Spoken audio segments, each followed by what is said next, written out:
এইটো ভিডিঅ' দেখাই দিম আপোনালোকে কেনেকৈ অল্ড ইজ পেঞ্চন এপ্লাই কৰিব। প্ৰথমতে গুগল ক্ৰম লগইন কৰিব, লগইন কৰাৰ পিছত NSAP আছাম লিখিব। লিখাৰ পিছত অলপ টাইম ৱেইট কৰিব, ৱেইট কৰাৰ পিছতে ইয়াতে চাওক NSP বহুত কেইটা পৰ্টেল দিয়া আছে, তাৰ তললৈ অলপ টানিব, ইয়াতে লিখা আছে অমেং বুলি national social assistant programme NSAP। ইয়াতে ক্লিক কৰিব, ক্লিক কৰাৰ পিছত চাব নেশ্যনেল ছ'চিয়েল এচিষ্টেন্ট প্ৰগ্ৰাম এটা অপশ্যন আছে NSAP। এইটোত ক্লিক নকৰাকৈ ওপৰত আপুনি এটা ক্লিক কৰিব লগইন উইথ ৰেজিষ্টাৰ। অলপ টাইম ৱেইট কৰিব, লোডিং হৈ থাকিব পেজটো। লোডিং হোৱাৰ পিছত ইয়াতে চাব লগইন উইথ এমপিন আৰু লগইন উইথ OTP। যদি আপোনালোকে ৰেজিষ্টাৰ আগতে কৰি থাকে তেনেহ'লে ৰেজিষ্টাৰ কৰিব নালাগে, তেনেহ'লে অনলি আপুনি লগইন উইথ OTPত ক্লিক কৰিব। কৰাৰ পিছত ইয়াতে মোবাইল নম্বৰটো বহাই দিব, যিখন মোবাইল নম্বৰ দি আপুনি ৰেজিষ্টাৰ কৰিছে, ৰেজিষ্টাৰ কৰা মোবাইল নম্বৰটো হ'ব লাগিব। তাৰপিছত চাওক গেট OTP বুলি এটা অপশ্যন, গেট OTPত ক্লিক কৰিব।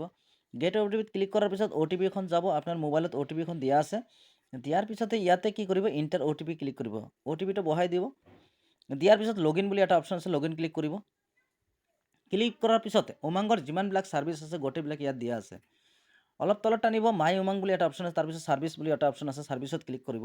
ছাৰ্ভিচত ক্লিক কৰাৰ পিছত ইয়াতে চাওক তলপিনে টানক, অলপ টানাৰ পিছত চাব নেশ্যনেল ছ'চিয়েল এচিষ্টেন্ট প্ৰগ্ৰাম এটা অপশ্যন আছে, ইয়াতে ক্লিক কৰিব।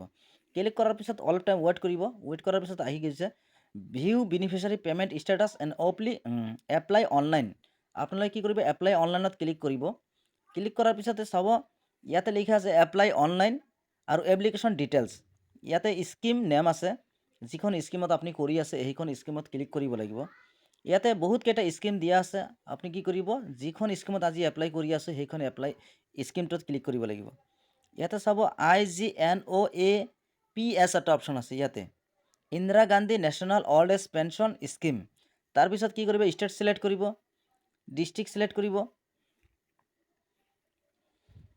যিখন ডিষ্ট্ৰিক্টৰ পৰা কৰি আছে এৰিয়া ছিলেক্ট কৰিব। তাৰপিছত সাব ডিষ্ট্ৰিক্ট ছিলেক্ট কৰিব, গ্ৰাম পঞ্চায়ত ছিলেক্ট কৰিব, ভিলেজ ছিলেক্ট কৰিব, হেবিটেশ্যন ছিলেক্ট কৰিব, নাম ছিলেক্ট কৰিব। যিখন আপুনি যিখন আধাৰ কাৰ্ডত নাম দিয়া আছে সেইখনে হ'ব লাগিব। ইয়াতে আধাৰ কাৰ্ডত যেনেকুৱা থাকিব ছেম টু ছেম হ'ব লাগিব এনেকুৱা। তাৰপিছত চাওক ফাদাৰ্ছ এণ্ড হাজবেণ্ড,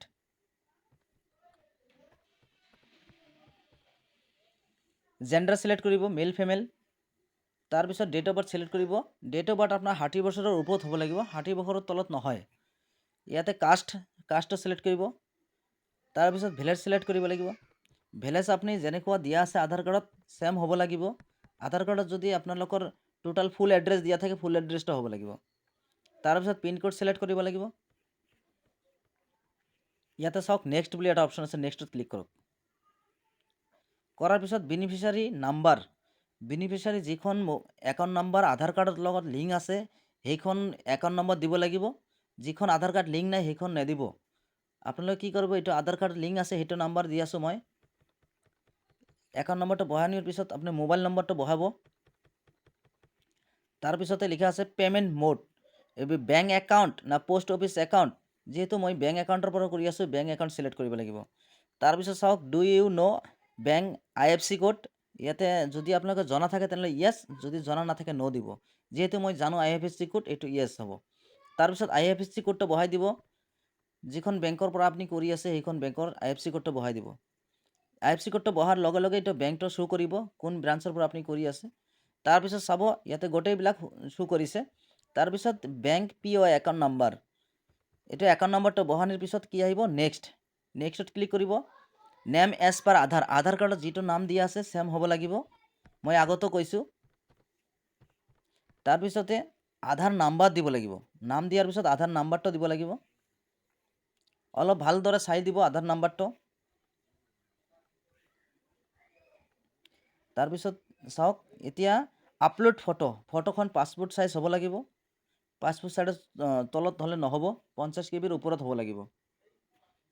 তাৰপিছত চাওক যিটো আপুনি পাছপোৰ্ট চাইজ ফটো দি আছে এইটো আপলোড নহয়, 50 KB ওপৰত হৈ গৈছে।